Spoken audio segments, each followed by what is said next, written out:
Chers amis, avant que nous commencions cette entrevue, je vous invite évidemment à aimer, à commenter, à partager et à vous abonner à la chaîne. C'est très important.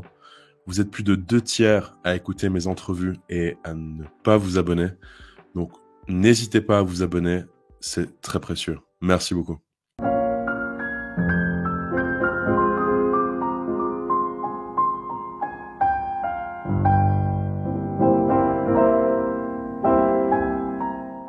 Bonjour à tous et bienvenue dans cette nouvelle entrevue. Nous sommes aujourd'hui avec Ferenc Almasi. Alors certains d'entre vous le connaissent déjà car il a consacré plus de 3 heures de temps, une entrevue, une discussion sur la Hongrie, sur la chaîne YouTube de Egonon. Donc cette discussion, comme vous le voyez dans le titre de la vidéo sur la Hongrie, sera un modeste complément, je l'espère, de la vidéo qu'il a déjà consacrée. Alors pour les personnes qui ne connaîtraient pas Ferenc, il est rédacteur en chef du média Visegrad Post et journaliste indépendant, et il est actuellement entre la Hongrie et la France. Alors, mille merci d'avoir accepté mon invitation. Merci pour l'invitation. Bonjour à tous. Alors, on va peut-être aller directement au vif du sujet. Moi, un point qui m'intéressait beaucoup, c'était quelles étaient les origines chrétiennes de la Hongrie. Peut-être rappeler ce point qui me semble essentiel dans ce que aussi Donoso Cortés appelle la civilisation catholique. Donc, quelles sont les bases chrétiennes de la Hongrie? Oui, alors la Hongrie est un des plus vieux États européens puisque c'est un État qui a été fondé à la fin du IXe siècle, mais à l'époque c'était une principauté païenne.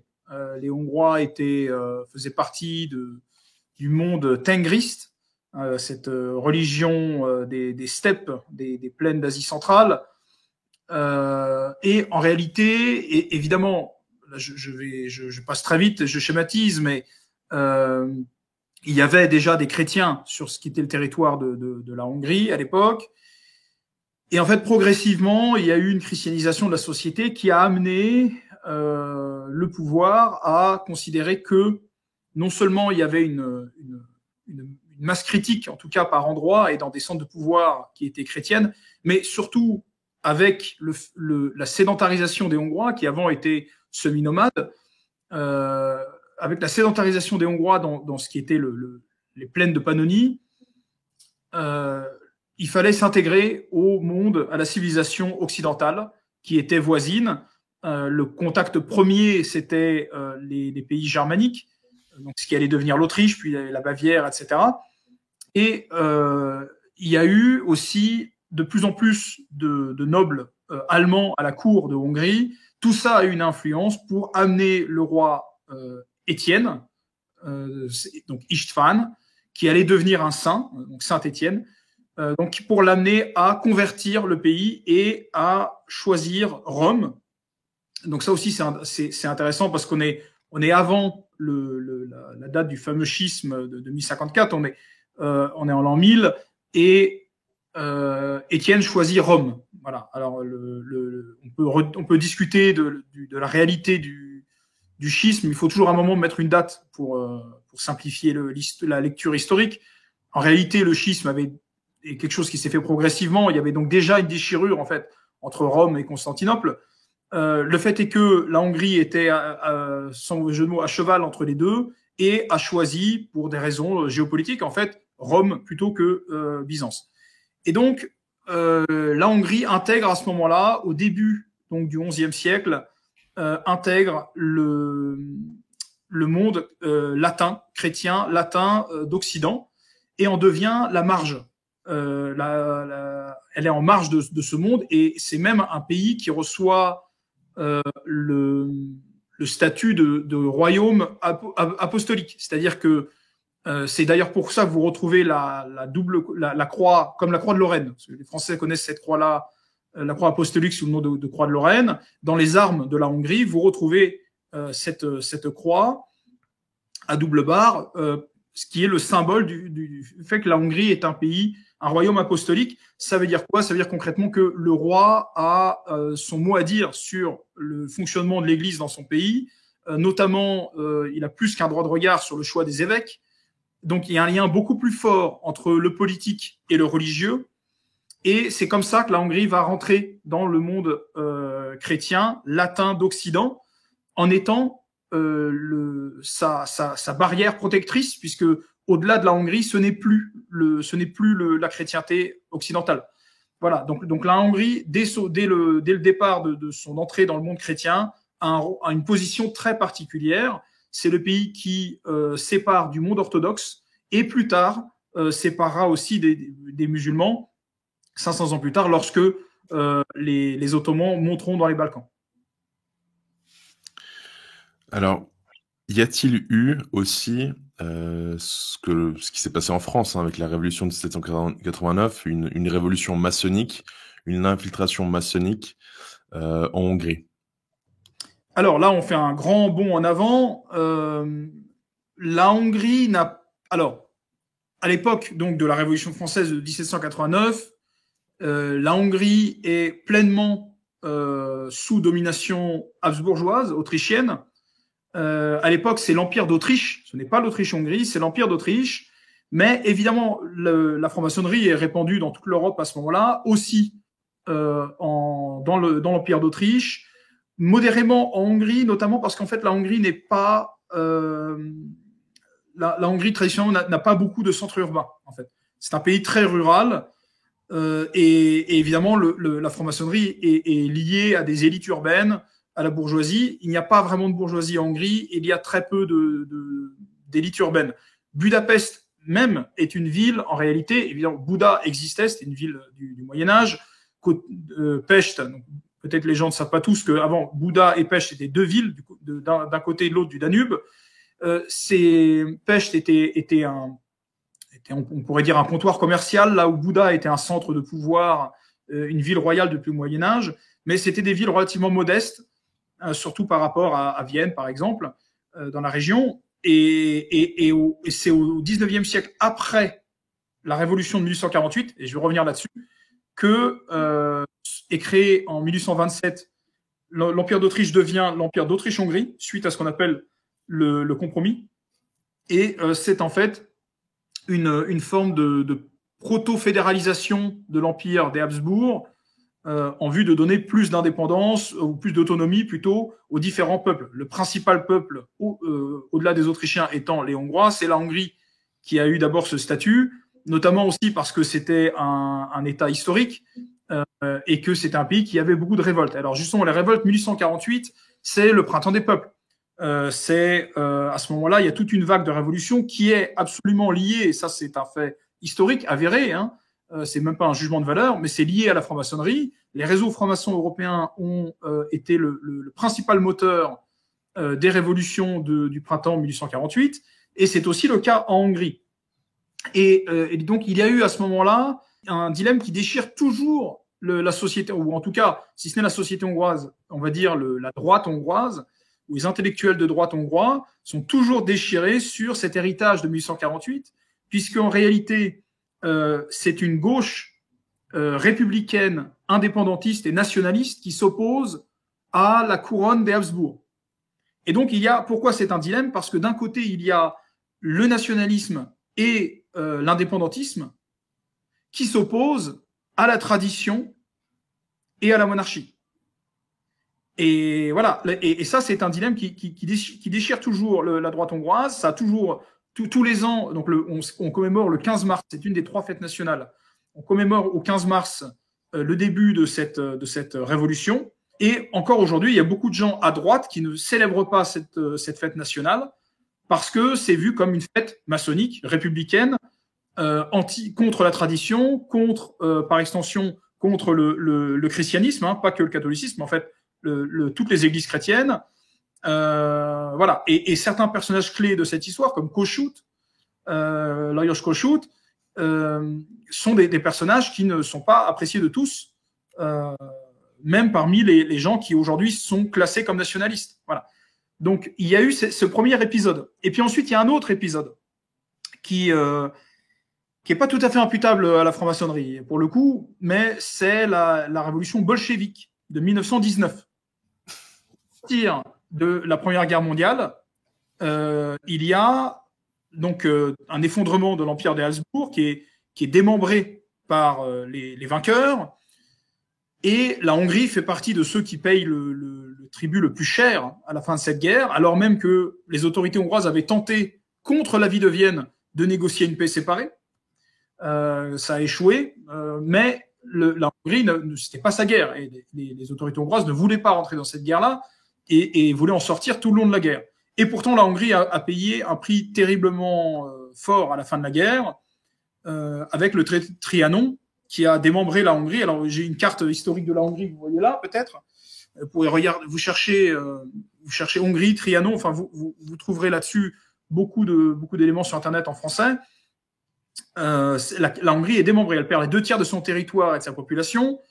Alors évidemment, toute la population de ce qui était le royaume de Hongrie à l'époque n'était pas que des Hongrois, puisqu'on est sur des terres impériales, des multiculturelles, où il n'y a pas de continuité géographique pour la répartition ethnique. Donc ça, c'est une des choses qui a amené énormément de conflits au cours du XXe siècle, des déplacements de population, mais aussi des exterminations parfois, toutes sortes de conflits qui ont été instrumentalisés par beaucoup de forces politiques différentes. Tout ça pour dire qu'en 1919, il y a un épisode qui, pour le coup, lui, ne fait pas débat, en tout cas sur les conséquences néfastes de l'événement. C'est donc cette révolution bolchevique. Il y a 100 jours de terreur rouge avec l'assassinat du Premier ministre Tissa, et il y a donc un conseil des soviets qui se forme au printemps 19. Et ça, c'est ce qui va véritablement ensuite pousser la Hongrie à se tourner vers l'amiral Horthy, qui prendra le pouvoir après avoir détruit le pouvoir soviétique naissant en Hongrie. Il deviendra donc à ce moment-là le régent jusqu'au milieu de la Deuxième Guerre mondiale. Et là, il y aura aussi durant sa régence, pourquoi je parle de ça, c'est parce que durant sa régence, il y aura des premières mesures contre la franc-maçonnerie, encore assez timides, là où, durant la Deuxième Guerre mondiale, ça sera évidemment beaucoup plus violent, sanglant, et où il y aura une recherche d'éradiquer la franc-maçonnerie, travail qui, au final, sera terminé par les communistes durant l'après-Deuxième Guerre mondiale, la période 45, de 45 à 91, lorsque la Hongrie est donc un pays satellite de l'URSS. En réalité, la franc-maçonnerie est, sous le communisme, véritablement réduite à peau de chagrin, puisque l'État socialiste ne pouvait pas tolérer un État dans l'État. Oui, c'est très intéressant tout d'abord de constater ces permanences, je dirais, car il est difficile de nier justement le fait que toutes les révolutions s'opèrent quasiment de la même manière. Donc là, on le voit maintenant avec l'exemple de la Hongrie. Je suis très étonné en revanche que les communistes ne supportent pas la maçonnerie, car j'ai plutôt l'impression que ces derniers sont l'allié de la maçonnerie, et que là, ils veulent tenter de... Pardon, je vais tout de suite réagir là-dessus. C'est qu'en fait, déjà, il faut clarifier une chose. Quand on dit le communisme, en réalité, il y a un problème sémantique, puisqu'en réalité, il est protéiforme. Il a évolué. Ça n'a pas été monolithique. Le stalinisme n'a rien à voir avec ce qu'il y avait sous Brejnev ou sous Gorbatchev. Et le communisme qui existait en URSS n'était pas le même que celui en Hongrie, qui n'est pas le même celui en Corée du Nord, qui n'est pas le même que celui de Cuba. Donc, c'est... Mais les membres ou l'idéologie qui y règne est la même, vous ne pensez pas? Je pense que le point de départ est le même, mais au final, il y a de très très grandes différences, aussi bien structurellement que dans le contenu de la propagande. Il y a des orientations très différentes. Quand on regarde, même sans regarder l'URSS, si on regarde en Hongrie, la période de 45, en réalité de 48, 48, c'est vraiment le moment où il y a des élections et les communistes prennent vraiment le pouvoir en Hongrie et ils font plus semblant de maintenir une démocratie, ce qu'ils ont fait pendant la période 45-48 dans tous les pays de ce qu'on allait appeler ensuite le bloc de l'Est. Ils ont fait semblant d'être les protecteurs de la démocratie, etc. En réalité, pendant ce temps-là, ils remettaient de l'ordre, ils comptaient leurs troupes, ils regardaient sur qui pouvaient compter pour prendre le pouvoir. Voilà, c'était très bien organisé méthodiquement. Et en 48, en fait, après avoir purgé l'armée et la police, ils imposent leur pouvoir. Et puis les autres, qu'est-ce que vous pouvez faire? On a l'armée, la police, on arrête de jouer maintenant, c'est terminé, on fait ce qu'on veut. Bon, c'est ça qui s'est passé. Donc, c'était une forme de coup d'État planifié. Tout ça pour dire que jusqu'en 53, la mort de Staline. Et en fait, un petit peu encore après, il y a une continuation, parce que la déstalinisation ne s'est pas faite tout de suite en 53. Le pouvoir est extrêmement dur, avec beaucoup de déportations, avec des procès qui sont complètement bidons et qui se terminent souvent très mal pour les accusés. Il y aura en 56 l'insurrection de Budapest qui va amener les soviétiques à lâcher du lest ensuite. Et on est en plein dans la phase de déstalinisation, 56, 57, et ça fait que en quelques années, il y a des changements très importants. Donc, et encore ensuite, dans les années 80, en Hongrie, alors que il y avait des tensions énormes en Pologne, avec Solidarność qui luttait en permanence avec le pouvoir en Hongrie. Pendant ce temps-là, c'était entre guillemets la belle vie. On surnommait la Hongrie la baraque la plus gaie du camp parce que c'était un peu le lieu où il faisait le plus bon vivre en fait dans tout le bloc de l'Est. Et donc voilà, juste pour dire que ce n'était pas monolithique et on peut difficilement comparer le communisme hongrois des années 80 avec le soviétisme des années 30 en URSS, par exemple. C'est incomparable. C'est des mondes complètement différents. Mais on pourrait faire cette comparaison aussi entre des pays libéraux ou capitalistes. Déjà, les époques changent beaucoup de choses, mais ensuite, il y a aussi les spécificités nationales, historiques. Bon. Donc, tout ça pour dire que tout ça n'est pas monolithique. Et puis, il y a toujours différents groupes qui luttent les uns par rapport aux autres. Il y a toujours des conflits au sein d'un régime. Il y a toujours différents groupes d'influence qui luttent pour le pouvoir. Les francs-maçons étaient plutôt des libéraux. Et donc, pour ceux qui étaient vraiment bolcheviques, c'était des adversaires politiques à abattre à un moment donné, notamment au sortir de la Deuxième Guerre mondiale, puisqu'ils pouvaient servir comme outil d'influence pour l'Ouest, notamment. Et donc, le communisme hongrois, à ce moment-là, a fait pas mal de ménages. Beaucoup, en réalité, sont partis à l'Ouest. Hein. Ils ont pas été exterminés. La plupart d'entre eux ont pu fuir, ou simplement les loges ont été désertées, quoi. La franc-maçonnerie est revenue ensuite depuis le changement de régime, mais aujourd'hui, elle a un rôle qui est très marginal, en tout cas par rapport à ce que ça a pu être, notamment au XIXe siècle, où toute la deuxième moitié du XIXe siècle, la franc-maçonnerie était très influente en Hongrie, comme dans la plupart des pays européens de l'époque. Alors, avant qu'on revienne sur la franc-maçonnerie, peut-être y a-t-il eu des figures de résistance, je dirais, durant cette époque? Puisque, évidemment, moi, la lecture que j'en fais de ce que vous avancez, c'est qu'évidemment, il y a une volonté de destruction de l'Église et de la chrétienté. En tout cas, toutes les forces que vous évoquiez se sont liguées contre l'Église catholique. Alors, y a-t-il eu de la résistance ou une figure peut-être particulière qui est sortie du lot, si j'ose dire, pour affronter cette alliance entre le communisme ou le bolchevisme et la maçonnerie?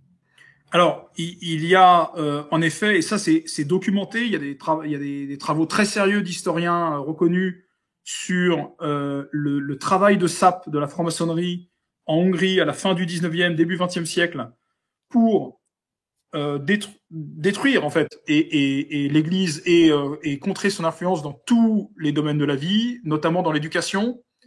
Tout ça c'est documenté. Voilà. Donc, pour les gens que ça intéresse, il y a, alors je ne sais pas si c'est en français, il faut peut-être passer par le hongrois, mais en tout cas, il y a beaucoup de livres très bien documentés qui utilisent des archives, tout ce qui est plus sérieuse, etc. Donc, le rôle de la franc-maçonnerie dans la destruction de l'influence de l'Église, catholique en particulier, est une réalité historique documentée. Voilà. Donc ça, déjà, c'est une première chose. Ensuite, parmi les figures qui sont vraiment opposées à ça, déjà, l'amiral Horthy que j'ai cité, qui lui n'était pas catholique, il était calviniste, mais en Hongrie, on a beaucoup de calvinistes. Viktor Orban aussi est calviniste, d'ailleurs. Une figure peut-être plus connue pour les catholiques, c'est le cardinal Mindszenty, qui a été un peu on va dire la figure tutélaire des insurgés de Budapest en 56, puisque il a dû se réfugier dans l'ambassade des États-Unis. Alors je sais plus combien d'années, mais longtemps, vraiment plusieurs années, il est resté comme récemment Snowden. Là, non, c'est pas. Pardon. Julian Assange. Voilà. Voilà.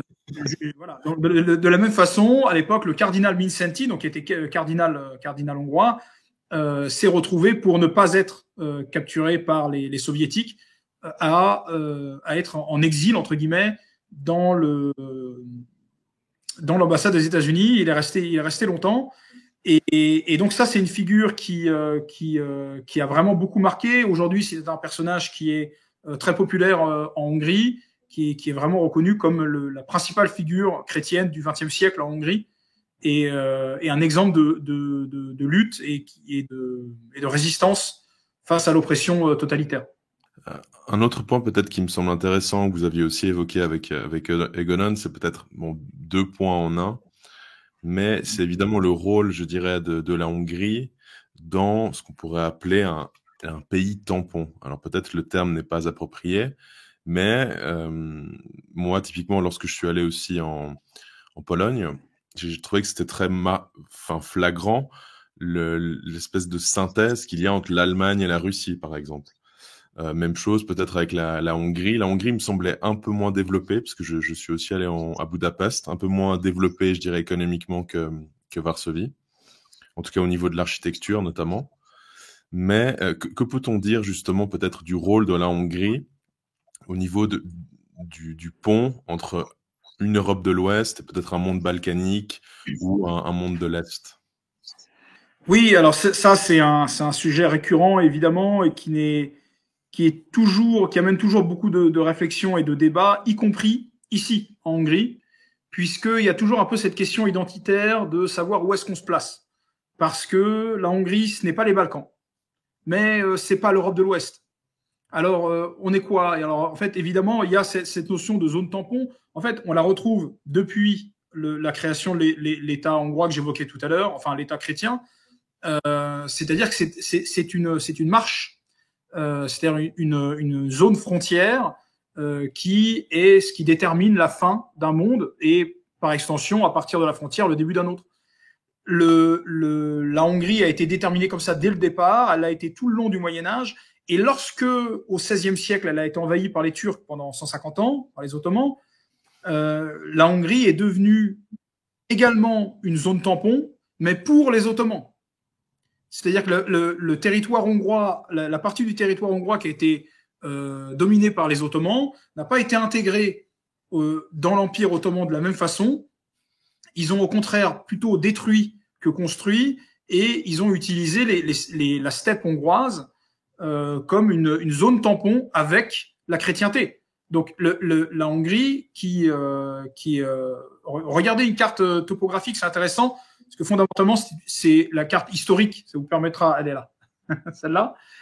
Vous recherchez cette carte-là sur Internet, vous verrez que en fait il y a les Carpates qui font un arc de cercle, 3/4 d'arc de cercle autour de la Hongrie, donc qui cloisonne le bassin de Pannonie. Et il y a une cohérence géographique à la création de ce royaume tel qu'il est sur cette carte. Et en réalité, on voit bien que c'est un pivot de l'Europe. C'est vraiment le pivot entre les Balkans et le nord et l'ouest de l'Europe. Mais c'est aussi quelque chose qui fait une cassure avec l'Est. Et on est vraiment en plein cœur géographique, au milieu à la croisée des chemins de l'Europe. Donc il y a vraiment une dimension géostratégique importante à ce territoire qui, une fois passé les montagnes, est indéfendable puisque c'est une plaine. Voilà. Donc il y a tous ces facteurs qui font que la Hongrie a structurellement en fait un rôle de zone tampon. Et en fait, encore aujourd'hui, on est à la périphérie de l'Europe, de l'Union européenne, et encore une fois, la Hongrie ne s'inscrit pas totalement dans le mainstream occidental, sans pour autant faire partie du monde extra-européen. Donc il y a toujours cette espèce de trame comme ça, d'identité, de zone tampon, où on est quand même un petit peu à cheval entre deux mondes, voire plus. Mais en tout cas, oui, il y a cette idée que la Hongrie est clairement une espèce de... Aujourd'hui, économiquement et même culturellement, c'est une espèce de satellite du monde germanique, mais qui fait tampon avec les Balkans et qui sert aussi de sas, parce que les Balkans, il y a un écart qui est déjà vraiment très important entre le monde germanique et les Balkans. Et la Hongrie, un peu comme aussi la Croatie, historiquement d'ailleurs, ils faisaient partie du même royaume. La Croatie était rattachée à la couronne de Hongrie pendant 800 ans. Donc voilà, il y a cette notion de sas, notamment pour le monde germanique. Nous avons évoqué aussi juste à l'instant la Pologne. La Pologne et la Hongrie sont toutes les deux présentées comme des modèles de résistance et sont souvent aussi présentées, je dirais, les deux d'un point de vue médiatique à bien des égards. Alors, y a-t-il peut-être une raison historique à cela, ou est-ce plutôt le fruit du hasard? Non, aucun hasard là-dedans. Si on regarde si on a une perspective historique, on voit que la Pologne, je ne l'ai pas évoqué jusqu'à maintenant, mais a également eu une histoire de marche. Je veux dire, la Pologne aussi, et c'est très similaire à la Hongrie, l'histoire de la Pologne. Ça devient un royaume chrétien au milieu du XIe siècle, donc à 50 ans d'écart avec la Hongrie. Enfin, c'est la même période, et pour les mêmes raisons, et de la même façon à peu près, puisque c'est là aussi l'influence des princes allemands qui va pousser la Pologne à se convertir. Donc la Pologne et la Hongrie, qui à l'époque occupent toute la zone centre-européenne, entre ce qui allait devenir entre le monde germanique et les Baltes, les Slaves et les Balkans. Donc ces deux pays ont servi de zone tampon, de barrière pour le monde, pour Rome en fait, pour le monde chrétien d'Occident. C'est de ce fait des pays qui ont eu très grande densité de conflits et qui, tout au long de leur existence, n'ont pas eu beaucoup de périodes de répit ou de prospérité, puisque en fait, ces deux pays qui ont été en permanence exposés à des vagues d'invasion, à des pressions politiques, économiques, etc. Et c'est des pays qui servent souvent de variable d'ajustement, y compris pour les territoires. Donc ça a amené beaucoup de conflits jusqu'au XXe siècle. Et en réalité, aujourd'hui, si les conflits ne sont plus, et en tout cas espérons que ça reste comme ça, ne sont plus militaires et sanglants, ils ont pris une autre forme, mais ils continuent aujourd'hui, parce que ce n'est pas par hasard que la Pologne et la Hongrie sont souvent les vilains petits canards de l'Union européenne et sont des cibles prioritaires pour aujourd'hui les progressistes qui ne veulent pas que ces pays suivent une politique indépendante avec leurs propres lignes conservatrices, etc. Alors en Pologne, ça avait été évoqué dans votre entretien avec notre ami David Engels. Il y a eu un changement de gouvernement il y a quelques mois qui semble malheureusement précipiter les choses dans un sens qui n'est pas celui qui nous plairait, en tout cas qui me plaît. Donc actuellement, la Pologne est sous une offensive progressiste extrêmement forte. Et pour ce qui est de la Hongrie, le fait que ce soit un pays plus petit, et Viktor Orban a aussi peut-être des qualités stratégiques que le PiS n'avait pas ou n'a pas su implémenter. En tout cas, la Hongrie tient bon pour le moment du point de vue orbanien, et ensuite on développera sur ce personnage et sa politique. Mais si vous voulez, il y a une conscience identitaire en Pologne et en Hongrie, ça c'est très important, qui est antérieure au nationalisme du 19e siècle, qui est fondamentalement en fait quelque chose qui est issu de la maçonnerie en grande partie et qui est une idée de gauche en fait qui s'oppose à la tradition et au pouvoir monarchique avec la transcendance, etc. Cette conscience identitaire, elle vient du fait qu'il y a eu en permanence pour la Pologne et la Hongrie la peur de disparaître en tant que peuple, en tant que culture. Et Et cette peur de disparaître fait prendre conscience du soi. Et cette prise de conscience est pour moi la naissance de cette conscience identitaire propre de la Hongrie et de la Pologne en particulier, qui est si spécifique à cette région et qui est la base de beaucoup d'idées et d'orientations politiques mainstream en Pologne et en Hongrie qui paraissent être en France ou en Allemagne soit des anachronismes, soit des folies incompréhensibles, parce qu'en réalité, il y a toujours cet universalisme occidental qui consiste à appliquer le schéma de développement et historique propre à la France, à l'Allemagne, aux États-Unis, etc., l'appliquer aux autres. Et alors, même si ça peut paraître absurde pour des pays lointains, je ne sais pas, en Afrique ou en Asie, ça paraît moins absurde de l'appliquer à d'autres pays européens. Et pourtant, il y a eu de telles divergences dans l'histoire de ces pays que ça ne s'applique pas. Voilà. Même si on fait partie du même ensemble civilisationnel, cette grille de lecture ne s'applique pas à des pays comme la Hongrie et la Pologne parce que, pour ce que j'ai évoqué plus tôt, ce sont des pays qui ont vécu dans un stress identitaire permanent depuis leur création. Et ça explique beaucoup de choses dans leur politique et dans la vision de l'élite politique de ces pays. Est-ce que ce stress identitaire est-il encore présent ou c'est quelque chose qui a tendance à s'effacer? Les deux.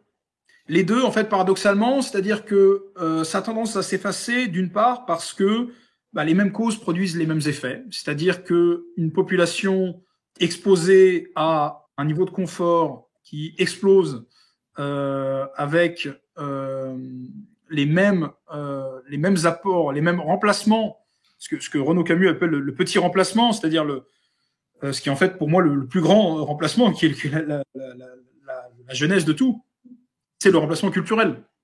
C'est-à-dire que l'exposition, le matraquage culturel via Internet, via les séries, la télévision, la musique, etc., les vêtements, l'architecture, tous les éléments, la nourriture, tous les éléments de la culture sont attaqués par le mondialisme américanoïde et ça amène les mêmes effets qu'à l'Ouest.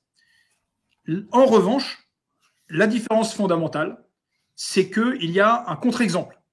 Si on considère que ce qui se passe à l'Ouest, c'est le chemin qu'on doit emprunter, c'est le progrès, nous sommes donc en Hongrie en retard. Ce retard nous permet d'avoir, à contrario avec les générations précédentes en France et à l'Ouest, en Suisse et ailleurs, ça nous permet d'avoir une vision de ce qu'amène ce modèle. Donc, il y a 50 ans en France, lorsqu'on parlait d'émancipation, etc., c'était de jolis mots, et puis on savait pas trop où ça allait nous mener. Et on s'est dit, bon, allons-y, et puis on verra bien. Et puis on voit bien maintenant. Bon, en Hongrie, comme on est, entre guillemets, en retard là-dessus, il y a une partie de la population, une partie, qui voit ce contre-exemple et qui, par conséquent, se radicalise beaucoup plus et beaucoup plus vite contre cela. Il y a une prise de conscience beaucoup plus forte chez une partie de la population hongroise ou polonaise et autres dans la région sur les dérives. En fait, c'est même pas des dérives. En fait, c'est le cheminement logique de ce système, de cette logique. Et donc, il y a une résistance qui se crée. Donc paradoxalement, il y a à la fois une partie de la population qui est de moins en moins identitaire, de moins en moins attachée à sa propre culture, de moins en moins implantée localement, parce qu'elle est exposée au même virus mondialiste. Et il y a en revanche la partie qui résiste, qui, elle, se structure et se structure d'un point de vue aussi bien intellectuel, très important. Il y a une production intellectuelle pour comprendre et contrer et proposer des alternatives à ce système, que d'un point de vue logistique, on va dire, c'est-à-dire qu'il y a aussi des moyens, des fondations qui sont créées, etc., pour garantir des armes et des au sens figuré, et construire des forteresses pour résister à ce qui finira par triompher tôt ou tard, a priori. Voilà. Alors peut-être, j'aimerais volontiers que nous revenions sur 2 points car malheureusement, moi, ça devient une obsession, n'est-ce pas? Alors peut-être, quelle est actuellement ou quelle a été la composition, je dirais, religieuse de la Hongrie? Est-ce un peu comme en Suisse, c'est-à-dire des catholiques et des protestants, répartis selon les cantons, n'est-ce pas? Est-ce qu'il y a encore une autre religion éventuellement? Et j'aimerais la mettre en lien. Alors, peut-être que c'est hors de propos, hein, mais justement avec ce que vous avez évoqué précédemment, avec le traité Trianon, car il me semble que là aussi, il y a une volonté américaine de diviser pour mieux régner, puisque, vous l'avez dit aussi, la Hongrie a perdu 70%, enfin 70% de son territoire. Alors, oui, il y a donc deux questions. Alors, pour la première, la question religieuse, il faut comprendre que avant la naissance du nationalisme au XIXe siècle, donc avant le déterminisme, on va dire, ethnoculturel, on se définissait par son culte. C'était globalement la langue et surtout le culte qui déterminait notre appartenance communautaire. Donc, il n'y avait pas tant cette dimension ethnique en réalité. Il n'y a pas la même considération pour ces choses-là. Et donc, la Hongrie était catholique. Et puis, lorsqu'arrive la réforme, c'est au même moment que les invasions ottomanes. Il n'y a donc jamais eu de conflit entre catholiques et protestants en Hongrie. Et il y a eu très rapidement une forme d'œcuménisme parce qu'ils disaient, bon, on est chrétien, et c'est plus important. Face à l'envahisseur, on a des désaccords théologiques, mais on est avant tout chrétien. Et face à l'envahisseur musulman et au péril que ça représente, on discutera de nos désaccords théologiques plus tard. Et ça a fait qu'il y a eu très rapidement une entente cordiale entre catholiques et protestants en Hongrie, au même moment où ailleurs en Europe, arrivaient les prémices de la guerre de 30 ans, qui est une des pires guerres du continent, était en train de se mettre en place, et pas très loin. Donc en Hongrie, par exemple, je peux donner même une anecdote qui est très intéressante. À Bouddha, toutes les églises ont été soit détruites, soit transformées en mosquées, sauf une que les Ottomans ont laissée aux catholiques. Eh bien, et on est au XVIe siècle. Hein. Et bien, les catholiques ont laissé cette église un jour par semaine aux protestants pour qu'ils puissent pratiquer leur culte. Voilà, c'est pour vous dire qu'il y a eu très rapidement une entente. Ensuite, je vous invite, pour ceux qui ne connaissent pas, à prendre une carte de la Hongrie, à regarder la Transylvanie, et c'est cette région qui aujourd'hui, depuis Trianon, fait partie de la Roumanie. C'est une région qui est géographiquement un peu différente de la grande plaine de Hongrie ou du nord de la Hongrie historique, qui est maintenant la Slovaquie. La Transylvanie, c'est vallonné et entouré de montagnes, pas mal de forêts, et surtout, il y a plusieurs villes qui étaient essentiellement des villes, souvent c'est des populations germaniques qui ont été des colons germaniques qui ont été amenés par le roi de Hongrie, qui ont développé des centres urbains pour notamment le commerce et aussi la défense des frontières. Et tout ça pour dire que c'est en Transylvanie, les Ottomans ne sont pas rentrés comme ils sont rentrés dans la plaine de Hongrie. C'est-à-dire que c'était beaucoup plus difficile à conquérir, et puis c'était pas très intéressant d'un point de vue stratégique pour eux ou économique. Et donc, en fait, la Transylvanie a été vassalisée par les Ottomans, mais pas intégrée à l'Empire comme l'a été le cœur de la Hongrie historique. Donc, en gros, lorsque les Ottomans arrivent, le pays est coupé en trois parties. Il y a le centre, donc toute la plaine, qui est sous contrôle ottoman et qui devient cette marche que j'évoquais tout à l'heure. Le nord, qui est aujourd'hui la Slovaquie, qui est absorbée par les Habsbourg. Et la Transylvanie, qui est vassalisée par les Ottomans, mais qui reste autonome, et où, en fait, finalement, c'est le dernier territoire où les Hongrois dirigent leur quotidien. Et pour se distinguer des Habsbourg, qui étaient vus autant comme des ennemis que les Ottomans, puisqu'ils sont venus, on va dire, en tant que prédateurs, récupérer les morceaux de Hongrie qui pouvaient, à un moment où la Hongrie était particulièrement affaiblie, les Hongrois de Transylvanie ont décidé, par opposition aux Habsbourg catholiques, de se convertir massivement au calvinisme pour se distinguer des Hongrois loyaux à la couronne de Vienne. Et donc là, ça va faire qu'il va y avoir il y a un moment de l'histoire de la Hongrie où le calvinisme devient même majoritaire parmi les Hongrois ethniques, pour ensuite, après la reconquête, avec notamment Eugène de Savoie, etc., le territoire de la Grande Hongrie est récupéré par les Habsbourg. Donc la Hongrie est restructurée à ce moment-là au sein de l'Empire Habsbourg. Et il y a une contre-réforme tardive avec. C'est de cette époque que datent toutes les églises que vous verrez qui sont typiques, toutes ces églises de baroque tardif ou de rococo, etc., qui sont typiques de cette région. Souvent, c'est des églises colorées. Donc elles sont généralement recouvertes. Donc il n'y a pas de pierre apparente. C'est de la brique.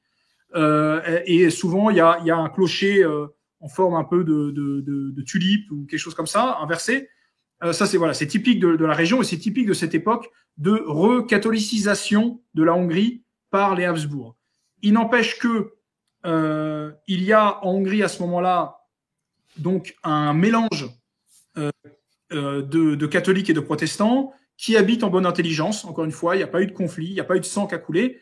Il y a même des us et coutumes qui se sont mis en place, comme par exemple ce qu'on appelle en Hongrie un couple mixte. C'est un couple catholique-protestant.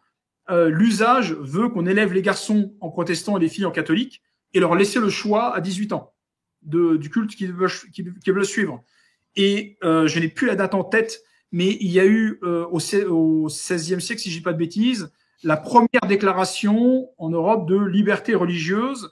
Donc en Transylvanie, il y a eu cette première déclaration. Alors c'était pas une liberté religieuse pour tous les chrétiens. En fait, c'est la liberté de culte garantie sans discrimination, avec les mots d'aujourd'hui, pour tous les chrétiens, qu'ils soient catholiques, calvinistes, luthériens, orthodoxes, grecs catholiques, etc.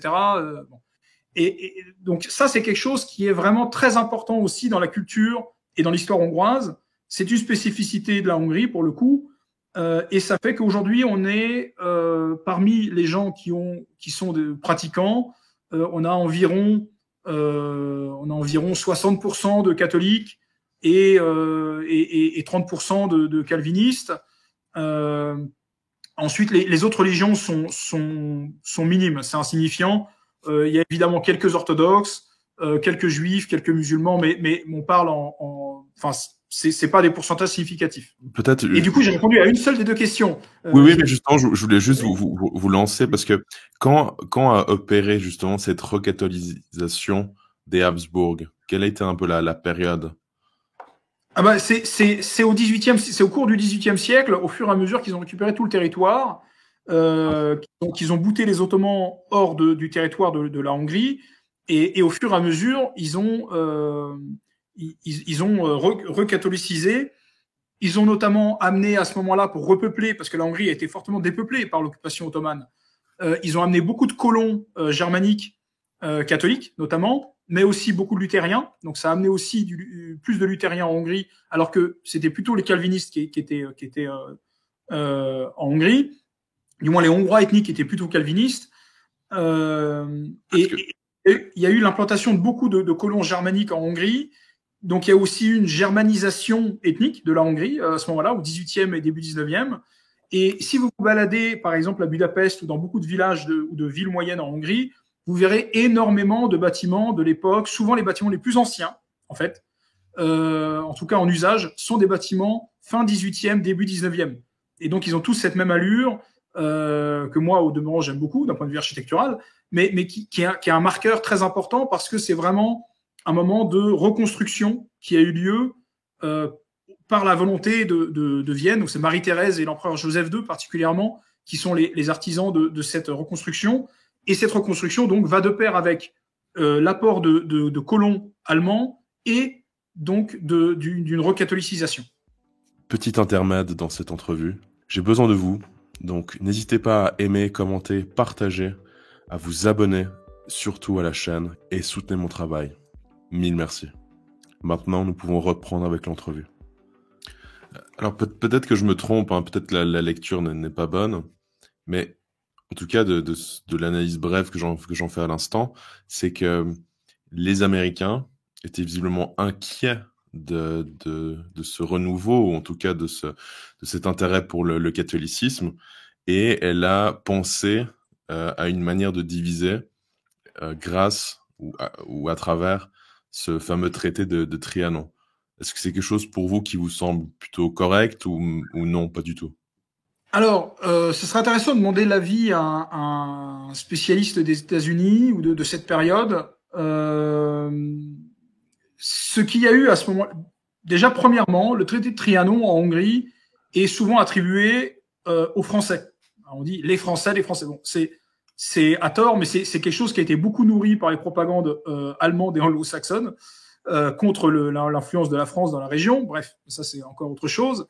Quelque chose à quoi je suis confronté très régulièrement, hein, encore aujourd'hui. Hein, je suis français, c'est une fois sur deux, Trianon, Trianon. C'est parce que Trianon, juste pour la petite histoire, le traité de Trianon a été signé en 1920 au palais du Petit Trianon, donc qui était une des dépendances du château de Versailles de la reine Marie-Antoinette. Traité de Versailles pour l'Allemagne et traité de Trianon pour la Hongrie. Voilà. Il y a donc à tort l'attribution dans une espèce de simplification historique de la lecture historique, comme si c'était la France qui avait voulu démembrer la Hongrie. Non, c'était les alliés, enfin l'entente, ceux qui ont gagné la guerre, le Royaume-Uni, la France, les États-Unis et l'Italie qui avait échangé de camp, et la Roumanie, qui ont imposé ce traité qui est un diktat à la Hongrie, qui, et là c'est très important, parce qu'on peut débattre beaucoup, et moi j'ai aucun problème pour débattre avec de ça avec des Slovaques, des Roumains et autres, de la légitimité à ce moment-là de l'État hongrois, de ces frontières-là, etc. Le fait est qu'il y a un argument qui a été avancé pour Trianon, c'était la liberté des peuples à disposer d'eux-mêmes. À ce moment-là, il faut expliquer pourquoi 3 millions de Hongrois se sont retrouvés en dehors de la Nouvelle-Hongrie. Pourquoi il n'y a pas eu un découpage qui suivait la répartition majoritaire ethnique? Pourquoi on s'est retrouvé avec une Hongrie où, 100 ans après Trianon, vous passez une frontière et tout le monde parle hongrois encore? La Hongrie actuelle est entourée de Hongrois, encore aujourd'hui. Donc, et ça a été un motif de conflit terrible dans la région tout le long du XXe siècle, qui a ensuite amené aussi, après la Deuxième Guerre mondiale, à des déplacements de population, à des assimilations forcées, aussi bien autour de la Hongrie qu'en Hongrie, puisque les communistes ont appliqué la même chose dans tous les pays. Ce que voulaient les communistes après 1945, c'était de mettre en place une homogénéisation ethno-culturelle et de faire des États-nations. Donc de forger de force des États-nations sur les ruines d'un empire multiethnique où, comme on l'évoquait plus tôt, c'était très complexe parce qu'une ville pouvait être serbe, la ville d'à côté était allemande, la suivante était slovaque, la suivante était à nouveau serbe, et tout ça était entouré de hongrois. Enfin, c'était une mosaïque avant. Et il y avait des règles pérennes qui ont fait que ces peuples différents ont pu cohabiter en paix, sans pogrom, conflits ethniques, etc. Tout ça fonctionnait tant que c'était dans une structure impériale, avec l'idée que tous étaient sujets du roi ou de l'empereur, et c'était la méthode qui permettait à tout ce petit monde de cohabiter. À partir du moment où on a introduit les idées de nationalisme, ou plutôt même de chauvinisme, qui amènent donc une haine de tout ce qui est différent, avec un sentiment de supériorité automatique, ça ne peut amener que des conflits, de la haine, et ensuite, après les différentes horreurs qui ont été commises, du ressentiment, des velléités de vengeance, etc. etc. Bon.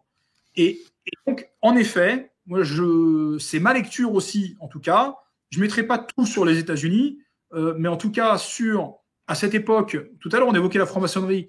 Je ne veux pas tout mettre non plus sur la franc-maçonnerie, mais le fait est que, à l'époque, la franc-maçonnerie a un rôle très important, aussi bien en France qu'au Royaume-Uni qu'aux États-Unis, notamment dans des milieux comme la diplomatie, et c'est notamment leur œuvre d'avoir démembré l'Empire d'Autriche-Hongrie, qui était une cible prioritaire. Il faut quand même regarder que, même si on peut mettre la responsabilité du déclenchement de la Première Guerre mondiale sur l'Autriche-Hongrie, on peut légitimement dire ça, même si on peut en débattre, parce qu'en réalité, tout le monde était prêt et tout le monde voulait cette guerre, bref. Mais l'Autriche-Hongrie a déclenché le processus, mais quand on regarde, l'Allemagne n'a pas, on parle tout le temps du diktat allemand qui a provoqué la montée du nazisme ensuite, mais l'Allemagne n'a pas payé un prix aussi élevé que l'Empire d'Autriche-Hongrie. Et le découpage, la création de frontières artificielles qui n'avaient jamais existé auparavant, qui n'ont pas suivi des découpages ethno-culturels ou religieux, donc des frontières complètement artificielles, interrogent. C'est le moins qu'on puisse dire. Évidemment que, pour moi, il y avait la volonté de créer dans cette région une situation durablement instable qui puisse être exploitée pour affaiblir ensuite l'Allemagne, la Russie, voire l'Italie. Évidemment aussi, c'est pas l'Empire ottoman aussi a vécu ces dernières heures à ce moment-là. Et comme disait Bismarck, qui tient les Balkans tient l'Europe. Donc je pense que, et on le voit ensuite au courant du XXe siècle, les États-Unis reviennent dans les Balkans à la fin du XXe siècle. La Yougoslavie n'est pas tombée toute seule. Et aujourd'hui, le Kosovo, qui abrite la deuxième base américaine la plus importante en Europe continentale, et qui est un point stratégique extrêmement important pour couvrir toute une partie du Moyen-Orient. Donc, ces questions-là se posent très légitimement, et pour être très honnête, j'ai tendance à répondre que oui, les États-Unis, dans une certaine mesure, ont, je pense, volontairement provoqué certains découpages pour avoir une zone instable qui ensuite peut-être n'a pas amené les résultats escomptés, ou pas toujours, mais le fait est que clairement, il y avait la volonté de détruire quelque chose de fonctionnel et de stable pour mettre en place quelque chose qui aura été une catastrophe et qui aura mis plus de 100 ans pour se stabiliser. Et Dieu merci, aujourd'hui, on arrive à habiter en bonne intelligence entre voisins dans la région, mais à quel prix? Oui, je vais pas trop aller en détail parce que voilà, la censure frappe. Mais en tout cas, ce qui est sûr, c'est que l'histoire se répète et que qui ne veut pas voir, malheureusement, se rend aveugle de tout ce qui se passe. Car en effet, vous l'avez dit, pendant la guerre après de l'ex-Yougoslavie, le même processus a été fait. Et notamment la Suisse, notamment a accueilli beaucoup de populations issues justement de ce conflit, et a même encore d'ailleurs des soldats, je crois, au Kosovo, je crois, à travers la mission Suisse-Koi. Je ne sais pas si ça vous dit quelque chose, mais c'est très intéressant.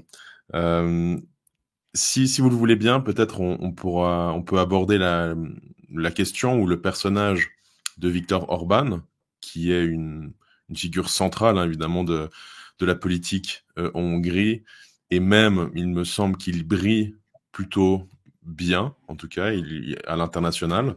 C'est un chef d'État respecté. Alors, que peut-on dire justement de Viktor Orban? Avant que nous commencions cette émission, je disais qu'il était aussi un peu le Poutine hongrois. Est-ce que cette comparaison est aussi quelque chose auquel vous avez pensé, ou ce n'est pas approprié? Oui, si on peut comparer la Hongrie à la Russie, qui est un pays qui n'a pas l'arme atomique, n'a pas de gaz, n'a pas de pétrole, pas d'accès à la mer, pas d'armée. Oui, alors je vois très bien ce qu'il y a dans cette comparaison. Comment dire?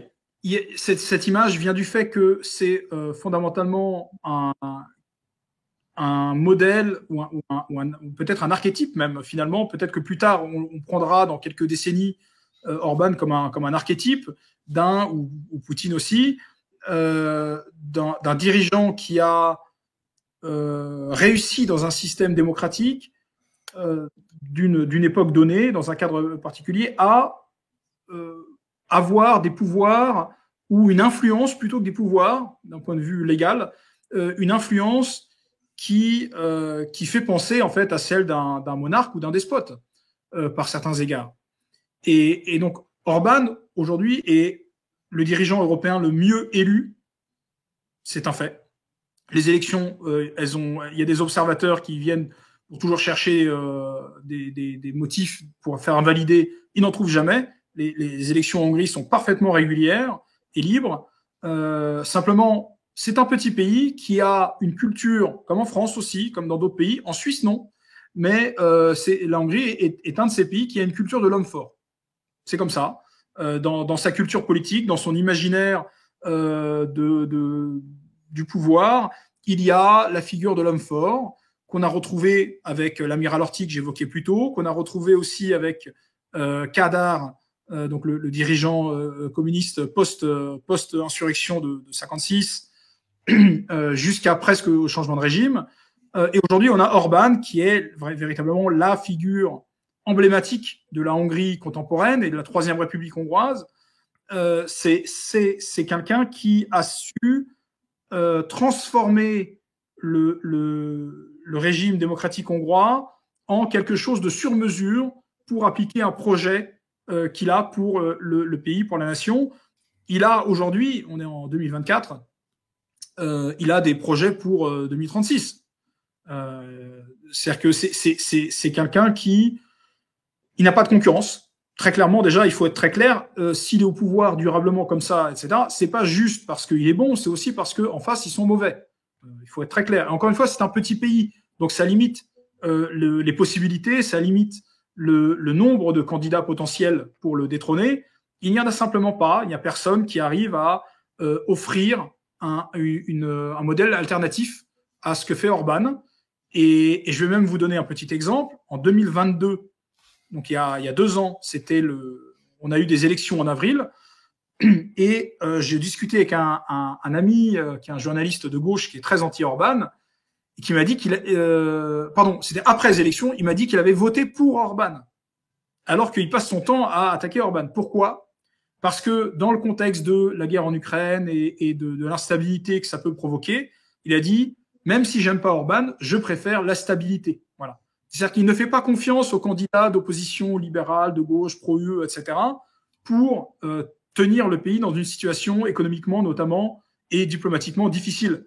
Et même s'il y a des désaccords sociétaux, sur le plan du fonctionnement régalien, tout le monde fait confiance à Orban. C'est ça la réalité, parce qu'il a construit autour de lui un appareil qui, alors là, ça fera pas plaisir aux Hongrois que je dise ça, mais qui en réalité s'inscrit dans une continuité historique avec ce qu'il y avait sous le communisme. On ne peut pas du jour au lendemain effacer toute une culture étatique. La plupart des fonctionnaires sont restés, et tous ceux qui aujourd'hui ont plus de 55 ans, on va dire, ils ont tous commencé leur carrière sous le communisme. Ils ont tous fait leur classe dans les universités Karl Marx et les universités communistes de l'époque. Beaucoup ont fait un semestre à Moscou ou ailleurs, dans le bloc de l'Est. Tous ont étudié le marxisme en cours d'économie. Bref, on ne peut pas balayer du jour au lendemain et remplacer tout l'appareil d'État. Ce n'est pas possible. Alors, on change la tête, ou du moins les principales figures, et puis on essaye d'adapter. Voilà. Et ce n'est pas que le pouvoir qui ne peut pas changer, c'est aussi la culture, les gens. Les gens se sont habitués à un système sous le communisme. La majorité de la population était hostile à la fin du régime et a accueilli le changement de régime avec plaisir, mais il n'empêche qu'il y a beaucoup de choses qui sont inconscientes. Le rapport au pouvoir, le rapport aux médias, le rapport à la parole, le rapport à la loyauté politique, et je pourrais faire une liste très longue comme ça. Il y a beaucoup d'éléments qui sont, ce que je dis, c'est des éléments d'ordre culturel, que Orban a très bien compris, et au lieu de chercher à changer le peuple, il s'est adapté et il a créé un truc étrange, hybride, sur mesure, pour la Hongrie, pour lui et pour le peuple hongrois, comme il le perçoit. Et c'est pour ça qu'on a, par exemple, en Hongrie, ce qui peut surprendre beaucoup de gens à l'Ouest et qui peut facilement servir à nourrir un récit d'un petit dictateur hongrois, etc. On a des affiches de communication en Hongrie qui sont clairement une sorte de propagande un peu simpliste, mais en fait, on reste en réalité sur ce qui s'est toujours fait depuis qu'on colle des affiches dans les rues. Là où en France, par exemple, ou en Suisse encore plus, il y a encore une plus grande culture de la liberté d'expression. Mais en France, il y a eu tout un cheminement, toute une évolution du rapport à la démocratie, au pouvoir, à l'expression, sur près de 200, voire 250 ans. En Hongrie, ça fait 30 ans qu'on a changé de régime et qu'on est sorti du socialisme d'État où la parole était, la liberté était extrêmement encadrée. Il y avait une ou deux personnes, notamment un humoriste très connu, Hofi, qui servait de soupape, qui permettait un peu de taper un petit peu, de se moquer un peu gentiment. C'était le rôle du bouffon, en fait, comme pour le bouffon du roi. C'est-à-dire qu'il y en avait un qui disait certaines vérités, ce qui permettait de relâcher un peu la pression. Mais derrière, pour ce qui était sérieux, la presse, etc., tout était parfaitement encadré. Alors aujourd'hui, c'est pas comme ça, mais il y a toujours des restes de cette culture, puisqu'aujourd'hui, on a deux pôles politiques et médiatiques. Grosso modo, il y a les pro-Orban et les anti-Orban progressistes, il y a une petite troisième voie nationaliste, mais qui est assez faible, en tout cas médiatiquement, elle est insignifiante. Mais dans les médias, il y a le pôle orbanien et le pôle anti-Orban. Et dans ces deux pôles-là, il a attendu une loyauté totale envers le camp. C'est-à-dire qu'au sein de ces pôles, et en particulier du côté de chez Orban, qui est un pôle beaucoup plus monolithique, puisque l'opposition n'est pas complètement monolithique, mais chez Orban, il y a une loyauté, ce sont des soldats du parti, et c'est pour ça que la presse orbanienne peut donner l'impression d'être vraiment d'un autre temps, et ce qu'elle est en quelque part, mais elle répond à une attente. Ils ont essayé autre chose, ça ne marchait pas. Ils sont revenus à ce qui marchait parce qu'il y avait une demande, parce qu'il y avait un habitus qui fait que pour les gens, la presse, c'était ça. Voilà. Et donc ça, c'est une des réalités aussi complexes de la Hongrie notamment. Et je suis un peu parti dans tous les sens, mais je crois que c'est des éléments très importants pour comprendre la situation et notamment le fonctionnement on ne peut pas. Encore une fois, tout à l'heure, j'évoquais le problème d'utiliser des grilles de lecture françaises, allemandes, suisses, belges, etc., de les appliquer à des pays comme la Hongrie. Les éléments que je viens d'évoquer montrent que on ne peut pas appliquer ce filtre, on ne peut pas transposer une grille de lecture de pays qui ont 200 ans d'expérience démocratique, combien même c'est chaotique, mais évidemment, mais on ne peut pas transposer un pays qui a 30 ans d'expérience démocratique. Voilà. Oui, alors là, vous évoquiez brièvement la Suisse. Il faut quand même que je dise que aux gens qui nous écoutent, il ne faut pas non plus trop idéaliser la Suisse. La liberté d'expression, liberté de la presse, toutes ces choses, ça n'existe plus vraiment en Suisse. Hein. La Suisse, de plus en plus, surtout la Suisse romande, déteint sur la France. Et donc, tous ces vents nocifs sont extrêmement présents en Suisse.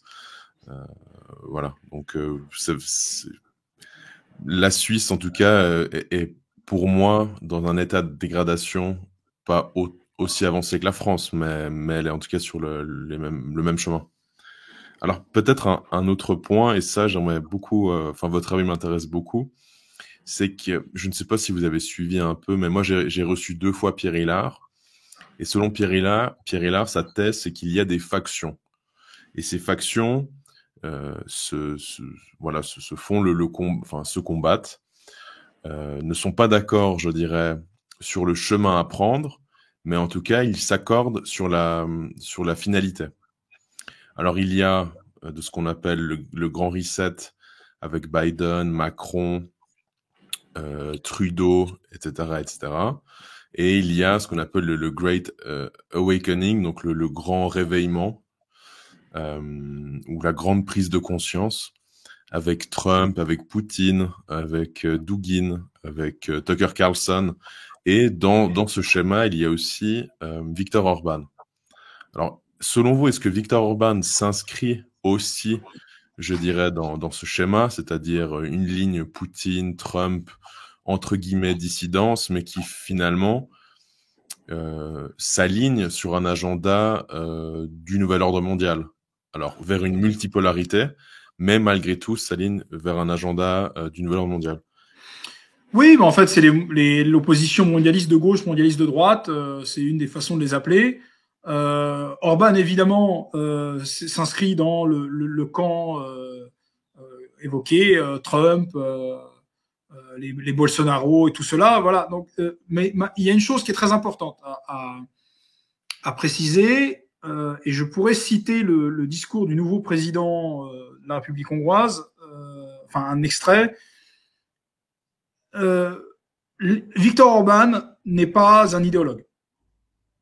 Il a priori, de manière assez sincère, certaines visions pour lesquelles il essaie de travailler, mais c'est fondamentalement un pragmatique. Les Hongrois ont un côté un peu cynique, désabusé. Il y a une culture du cynisme en Hongrie qui est probablement le fruit de 500 ans de destruction, d'oppression, de peur de disparaître, de tragédie, etc. Les Hongrois savent qu'ils ne peuvent pas changer le monde. Et laissez-moi vous lire un petit élément très important pour comprendre la mentalité hongroise. Très important. Et c'est une clé qui permet aussi de comprendre en partie Viktor Orban. Donc c'est la conclusion du discours d'introduction. On a un nouveau président de la République qui a été élu. Donc le président de la République, ce n'est pas comme en France. Hein. Donc c'est plutôt comme en Allemagne ou en Italie. Donc c'est une espèce de super diplomate et de figure représentative et qui a un petit rôle de contrôle pour la constitutionnalité des lois, etc. C'est d'ailleurs notre nouveau président, Monsieur Chouillot, quitte son poste de président du Conseil ça doit être la Cour constitutionnelle, oui, c'est ça. Alors, je vous dis, c'est pas très long. Nous autres Hongrois sommes un peuple européen fier d'une histoire de plus de 1000 ans, décidé à faire respecter le droit par tous les moyens, et ce, par conviction, guidé par des sentiments entrelacés d'humour. C'est là une chose qu'on ne risque pas de comprendre en Europe. Pas plus qu'on ne le comprenait à l'époque de Ferenc Deák, qui était un premier ministre hongrois au XIXe siècle. À l'époque du système Bach, c'était l'époque de la répression habsbourgeoise suite à la révolution de 1848, un Allemand de premier plan a demandé à Deák « Considérez-vous comme impossible que les Hongrois finissent par se germaniser ?» « Je ne vois pas d'impossibilité là-dedans, répond Deák. Alors, pourquoi ne pas capituler? Réponse de Deák. Monsieur, si votre médecin vous disait que vous pouvez vivre encore un peu, mais que vous pouvez aussi mourir aujourd'hui, que feriez-vous? L'Allemand lui répond, eh bien, je vivrai aussi longtemps que je pourrai. Vous voyez, nous autres Hongrois, de même, nous nous efforçons de vivre aussi longtemps que possible. Tout l'esprit hongrois et de la politique hongroise est dans cette citation. Tout est et ça, c'est du 19e siècle. C'est d'avant Trianon, c'est d'avant le communisme, c'est d'avant le libéralisme destructeur culturel. Toute la mentalité politique hongroise des 500 dernières années est là-dedans. Il y a la volonté de survivre et sans espoir particulier. Voilà, c'est terrible, hein. Et c'est très dur à comprendre pour des Occidentaux, en particulier pour des Français, même pour des Allemands, mais en particulier pour des Français ou des Anglo-Saxons, qui sont habitués à être les gagnants de l'histoire, à être les dominateurs. Intégrer le fait qu'on est dans une position de perdant systématique et donc de survivant, c'est très très dur. Et donc ça, c'est un des premiers problèmes que je rencontre lorsque je dois expliquer certaines approches ou parfois la duplicité des pays d'Europe centrale, qui sont des pays qui n'ont pas honte à recourir à la ruse ou à la duplicité, parce que il y a beaucoup de choses qu'ils ne prennent pas au sérieux et parce qu'ils savent que de toute façon ils seront perdants. Et donc en fait tout ce qu'ils essaient de faire, c'est de perdre moins ou de gagner du temps. C'est terrible, hein, mais il faut intégrer ça. Et ça, c'est le fruit de centaines d'années de destruction, d'oppression, d'occupation, de peur de disparaître, etc. Voilà. Donc, tout ça pour dire que Orban, dans cette logique-là, n'est pas quelqu'un qui cherche à changer le monde, n'est pas quelqu'un qui a la prétention de faire tomber les mondialistes. Alors, il cherche ceux qui peuvent lui servir de protecteur, qui lui laissent le plus de marge de manœuvre chez lui. Eh ben, c'est la bande à Trump, tout simplement. Et donc, il s'inscrit typiquement dans cette... il est, si vous voulez, il est un banneret des mondialistes de droite, sans conviction, parce que je peux vous dire que l'appareil, enfin le pouvoir hongrois est beaucoup plus cynique et pas du tout enthousiasmé par quoi que ce soit ailleurs. Il y a juste la volonté d'être autant que possible et aussi longtemps que possible en paix chez soi, et en ayant toujours la terreur d'être traîné une fois de plus dans une guerre qui n'est pas la nôtre, comme ça a été le cas lors de la Première Guerre mondiale, comme ça a été le cas lors de la Deuxième Guerre mondiale. Donc, voilà, c'est ça qu'il faut comprendre. Si je devais résumer ou faire court, c'est ça qu'il faut comprendre sur ce plan-là. Maintenant, je ne suis pas en train de dire qu'Orban n'a pas de responsabilité là-dedans. Il joue le jeu du pouvoir et voilà, c'est un chef d'État et il l'assume. Et là aussi, il s'en fiche en fait.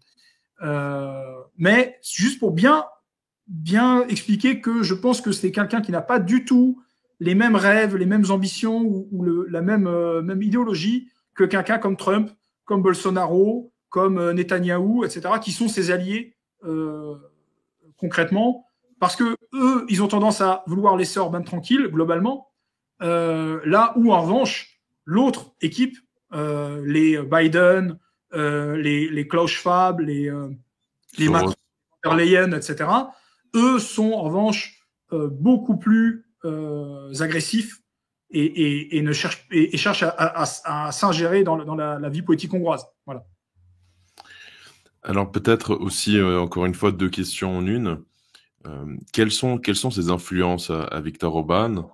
Et puis on a souvent présenté évidemment la Hongrie comme une démocratie illibérale. Donc je pense que c'est au niveau des mœurs et du progressisme, hein. Donc je pense que c'est dans ce sens-là, mais plutôt pour un libéralisme économique. Et peut-être autre point, on parle aussi de l'agenda de 2030, je pense que vous le connaissez. Est-ce que la Hongrie s'inscrit aussi dans l'agenda 2030 au niveau du climat, au niveau des mœurs, au niveau de moins de verticalité, plus d'horizontalité, plus d'égalité entre les sexes, ce genre de choses? Est-ce que malgré tout, la Hongrie suit ce programme? Alors, premier élément qui est important, c'est que tout à l'heure, on évoquait le fait que la Hongrie, est-ce que c'est un des sujets aujourd'hui, est-ce que la Hongrie est un modèle de résistance, etc. À l'ouest, la résistance, c'est la résistance frontale. C'est éventuellement le maquis, mais en général, c'est les grandes déclarations, etc. Ce n'est pas la façon de résister ici, parce que simplement, encore une fois, l'histoire nous a appris que quand on l'a fait, on a été anéanti. Voilà. Et donc, il s'est développé une résistance de nature, sournoise, une résistance du sabotage, une résistance du mensonge, de la ruse, du détournement.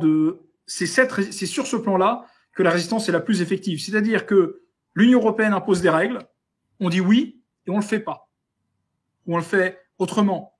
C'est ce qu'a fait l'amiral Horthy avec Hitler aussi. Avec notamment ou Kadar, même sous le communisme, face à Moscou. C'est-à-dire qu'il y a l'idée. Laissez-moi préciser les exemples peut-être, parce que sous l'amiral Horthy, notamment, la Hongrie voulait rester neutre. Et Hitler n'a pas donné le choix. Il a dit à l'amiral Horthy, soit c'est avec nous, soit c'est contre nous. Bon, plutôt avec l'Allemagne que avec l'URSS. On a eu la révolution bolchevique, etc. Non, plutôt avec l'Allemagne. On a une proximité historique avec le monde germanique. Bon, et même si ça plaisait pas trop le nazisme au vieil amiral monarchiste, l'Allemagne était à cette époque n'est pas encore marquée du sceau d'infamie comme elle l'est maintenant. Il faut bien voir le contexte historique aussi. Bon. Mais en revanche, la Hongrie était alliée avec la Roumanie et en guerre avec la Pologne, puisque membre de l'Axe. Et qu'est-ce qu'elle fait en 40-41 ? Elle aide les officiers polonais à fuir et à se réfugier pendant qu'elle envahit son allié roumain pour récupérer les territoires où les Hongrois sont majoritaires. Voilà, donc c'est ça aussi, cette mentalité. Il faut bien comprendre cette duplicité parce qu'elle est essentielle dans la politique des pays de la région et en particulier de la Hongrie. Voilà. Il n'y a aucun état d'âme à trahir des accords qui nous ont été imposés. Il n'y a pas le sentiment de devoir respecter un engagement qui nous a été imposé, un diktat. On a été contraint de le signer, un flingue sur la tempe. On s'en fout si on le transgresse, en fait. Si on a une opportunité de le faire. Ça aussi, il faut bien le comprendre. Voilà. Et donc, on n'a pas les moyens d'affronter frontalement ni l'Allemagne, ni l'UE, ni les États-Unis. C'est pas possible. Donc, on cherche les voies détournées. Donc, on signe les papiers, on dit oui, on sourit, et puis ensuite, sur le terrain, on fait autrement.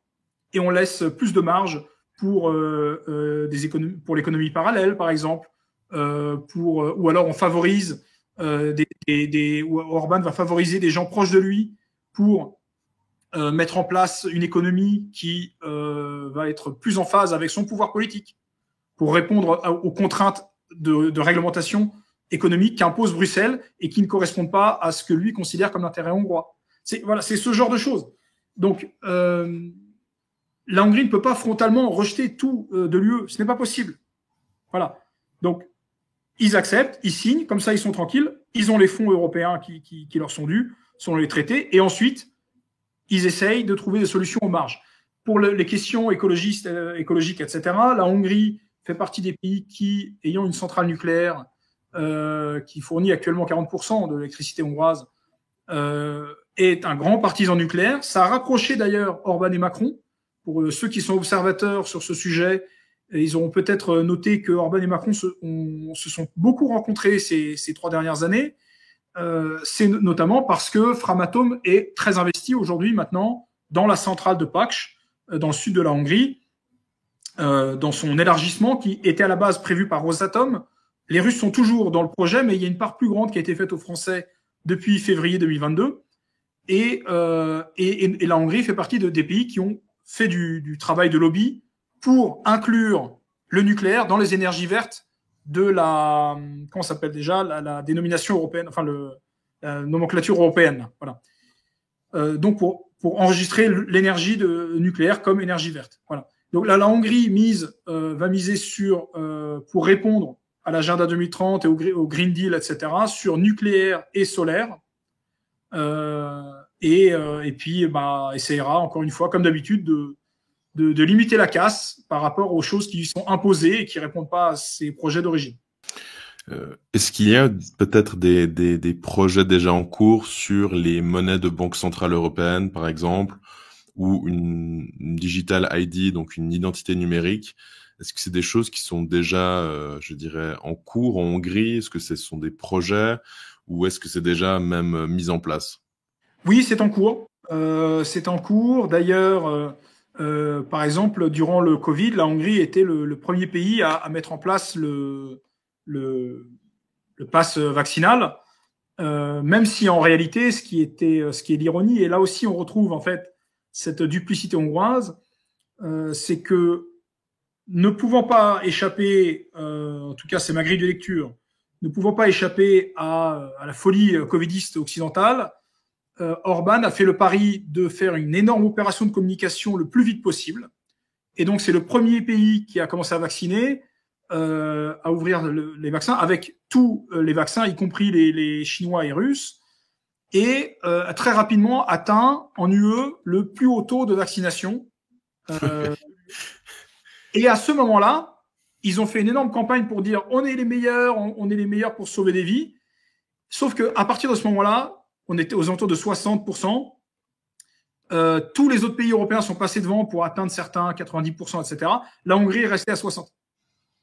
Et le pass vaccinal n'a en fait jamais été concrètement utilisé, jamais scanné. Jamais scanné. Je peux vous donner des anecdotes amusantes de l'époque.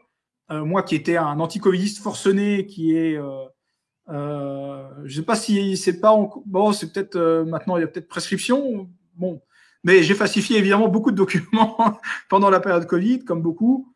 Je pouvais pas complètement arrêter de travailler non plus, donc j'ai fait j'ai utilisé des PCR discutables et autres, mais jamais je n'ai été scanné en Hongrie, même dans les événements officiels, gouvernementaux, les conférences, les forums, tout ça, il y en avait plein, pas de masque, et puis ils ne scannaient rien. Donc on montrait un truc, et puis une photocopie, où on disait qu'on l'avait oublié. Essayez de pas l'oublier la prochaine fois. C'est comme ça que ça se passait. Voilà. Oui, il y a quand même le taux de 60% qui a été atteint. On pourrait considérer que c'est 60% de trop. Ah, mais moi je suis tout à fait d'accord, bien sûr. Mais il faut bien voir que ça répondait aux 60% de l'électorat qui réclamait des mesures et des vaccins.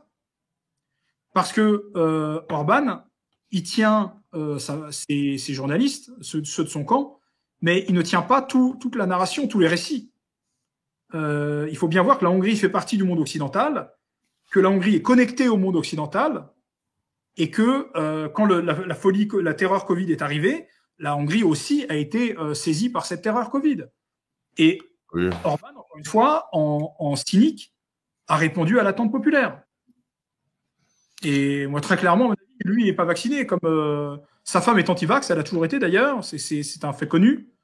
C'est devenu soudainement silencieux. Il y a même un article de 2013 qui avait sauté durant le Covid pour pas qu'il puisse être ressorti. Enfin bref, il faut comprendre qu'il y a dans cette partie de l'Europe une autre approche de la politique et du pouvoir. C'est quelque chose qui est très important.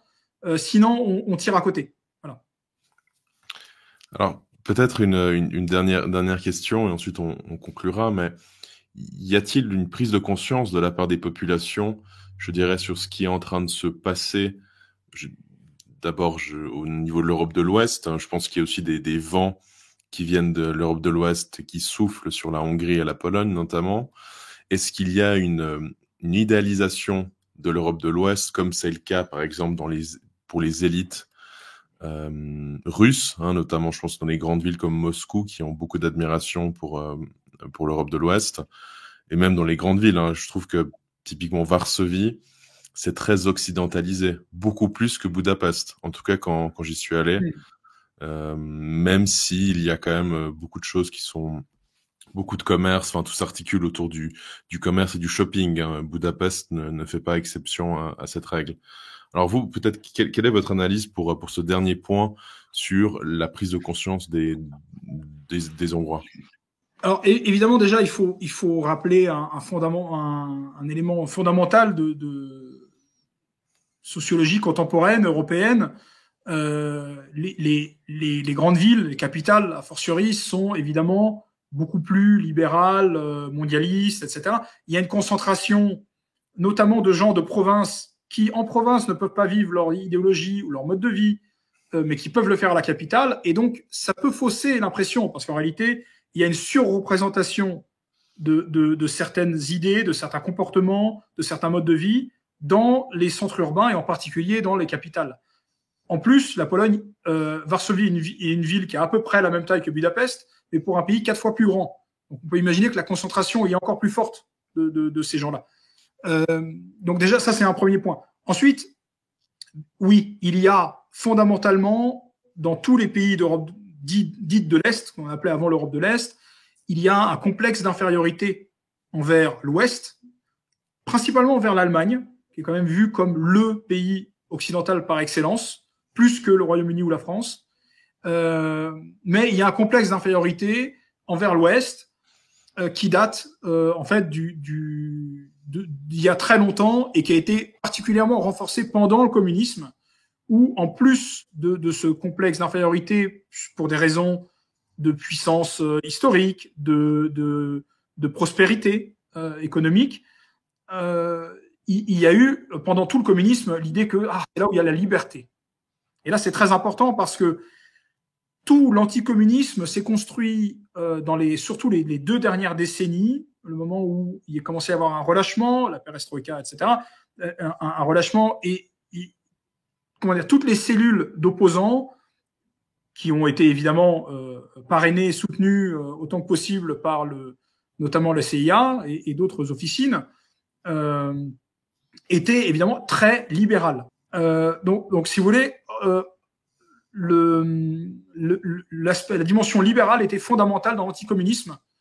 Et c'est que plus tard que la dimension conservatrice a repris le dessus, par opposition en fait au libéralisme dont on voyait les conséquences à l'Ouest. Voilà, là, je schématise vraiment pour faire vite, mais ça aussi c'est important pour comprendre l'évolution des idées et de la politique dans la région. Orban lui-même était un libéral à l'origine dans ses jeunes années.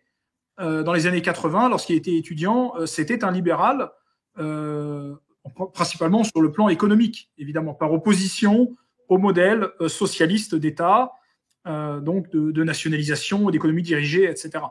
Et ensuite, une fois député, une fois Premier ministre, une fois à nouveau dans l'opposition et de retour au pouvoir en 2010, c'est quelqu'un qui a beaucoup évolué sur ce terrain-là et qui aujourd'hui a mis en place une économie hybride où il y a en réalité une grande liberté économique, mais aussi un État stratège très présent dans certains secteurs.